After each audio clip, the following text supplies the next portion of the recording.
Hello everyone, welcome back to mom and মানস্কিন। আশা করি সবাই তোমরা ভীষণ ভালো আছো আর বাচ্চারাও নিশ্চয়ই খুব ভালো আছে। আজ আবারও তোমাদের সাথে ভীষণই হেলদি একটা রেসিপি শেয়ার করব। আর এই খাবারটা কিন্তু বাচ্চা থেকে বড় সবারই ভীষণই পছন্দের একটা খাবার হতে পারে এবং এটা এতটাই হেলদি। তো চলো কিভাবে বানাচ্ছি ঝটপট একবার দেখে নিই। প্রথমেই এই প্যানকেকগুলো বানানোর জন্য নিয়ে নিচ্ছি 2/3 কাপ আটা। আমি এখানে 2/3 কাপ আটা মেপে এখানে নিয়ে নিলাম একটা মিক্সিং জারের মধ্যে। নিয়ে তার মধ্যে অ্যাড করে দেব স্প্রাউটেড মুগ। আমি এই মুগ ডালটাকে ওভারনাইট ভিজিয়ে রেখেছি এবং তার মধ্যে স্প্রাউট তৈরি করেছি, 2 দিন সময় লেগেছে। তো এই স্প্রাউটটা তৈরি করে রেখেছি। এখান থেকে আমি দিয়ে দেব 2 থেকে 3 চামচ স্প্রাউটেড মুগ। অঙ্কুরিত এই সবুজ মুগ ডালটা কিন্তু বাচ্চা বড় সবার জন্য ভীষণই স্বাস্থ্যকর একটা খাবার। আর এর মধ্যে প্রচুর পরিমাণে প্রোটিন রয়েছে, তাছাড়া অন্যান্য অনেক ইম্পর্টেন্ট নিউট্রিয়েন্ট রয়েছে, সেগুলো কিন্তু ভীষণই স্বাস্থ্যকর। তো আমি এই খাবারটা হোল ফ্যামিলির জন্য করছি, সেই জন্য একটু বেশি পরিমাণে করছি, তোমরা পরিমাণ বুঝে করে নেবে। তারপরে দেখো আমি এখানে একটা বড় সাইজের কলা অ্যাড করে দিচ্ছি, ছোট ছোট টুকরো করে কলাটা আমি এখানে অ্যাড করে দিচ্ছি। আমি এই রেসিপির জন্য একটা বড় সাইজের আস্ত কলা আর আরেকটা কলার হাফ আমি অ্যাড করে দিয়েছি। তারপরে আমি অ্যাড করে দিচ্ছি অল্প পরিমাণে দুধ। আমি এই দুধটা আগে থেকে বয়েল করে নিয়েছিলাম, দিয়ে ঠান্ডা করে আমি এখানে অ্যাড করে দিচ্ছি। দিয়ে তারপর আমি অ্যাড করছি এখানে 1.5 চামচ মতো পামকিন সিড। পামকিন সিডও কিন্তু বাচ্চাদের জন্য এবং বড়দের জন্য ভীষণই পুষ্টিকর একটা খাবার। পাম্পকিন সিড কিন্তু হার্ট হেলথটাকে ইমপ্রুভ করার চেষ্টা করে, তাছাড়া স্লিপ প্যাটার্নটাকেও কিন্তু ভালো রাখার চেষ্টা করে।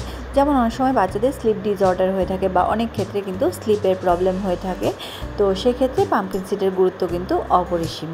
পাম্পকিন সিড কিন্তু ব্লাড সুগার লেভেলটাকেও নিয়ন্ত্রণে রাখতে সাহায্য করে। তো এখানে দেখতে পেয়েছো সমস্ত ইনগ্রেডিয়েন্ট কিন্তু আমি মেশানোর পরে ভালো করে এটার একটা স্মুথ মিক্সচার তৈরি করে নিয়েছি এবং থিকনেসটা তোমরা দেখতেই পাচ্ছ কীরকম ঠিক, খুব বেশি পাতলাও না আবার খুব কিন্তু ঘনও নয়। এবং আরও কিছু ইনগ্রেডিয়েন্ট রয়েছে যেটা আমি একে একে অ্যাড করে নিচ্ছি। দিয়ে দিচ্ছি এখানে 1 টিস্পুনেরও একটু কম ভ্যানিলা এসেন্স। তোমরা যদি ভ্যানিলা এসেন্স অ্যাড করতে চাও করতে পারো, না করতে চাইলে স্কিপ করতে পারো, পুরোপুরি অপশনাল।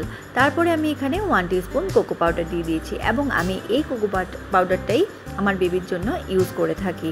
তো এটা একদমই আনসুইটেন্ড এবং এটাতে অ্যাডেড সুগার 0 রয়েছে।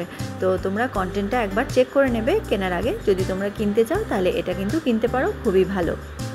এই কোকো পাউডারটাতে যেহেতু অ্যাডেড সুগার 0 রয়েছে এবং ট্রান্স ফ্যাটও 0 রয়েছে, সেই জন্য আমার ভীষণই পছন্দ হয়েছে এবং এটাকেই আমি আমার বেবির খাবারে মাঝে মাঝে অ্যাড করে থাকি। তবে খুব বেশি কোকো পাউডারে কিন্তু বাচ্চাদের খাওয়ানো ঠিক নয়।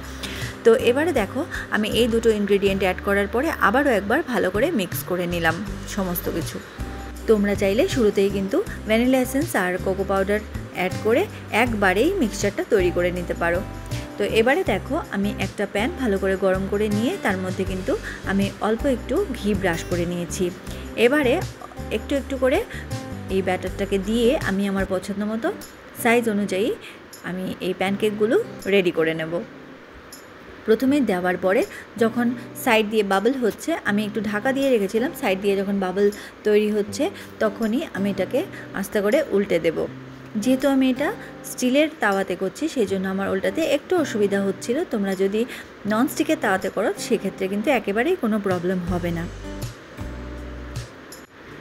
তো এভাবে দেখো একটা পিঠ মোটামুটি 3 মিনিট মতো হয়ে যাওয়ার পরে উল্টে দিয়েছি এবং দিয়ে আবারও একবার ঢাকা চাপা দিয়ে আবারও 3 মিনিট মতো কুক করে নেব।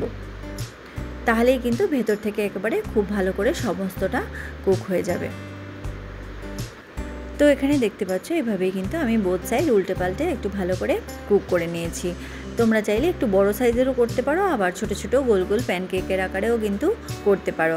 আমি যেহেতু ফ্যামিলি সবার জন্য করছি সেই জন্য অনেকগুলো প্যানকেক আমি এখানে তৈরি করব, সেই জন্য সাইজগুলো কিন্তু এক একটা এক এক রকম হয়েছে। তো এবারে দেখো আমি আরও কিছু প্যানকেক তোমাদেরকে দেখাচ্ছি।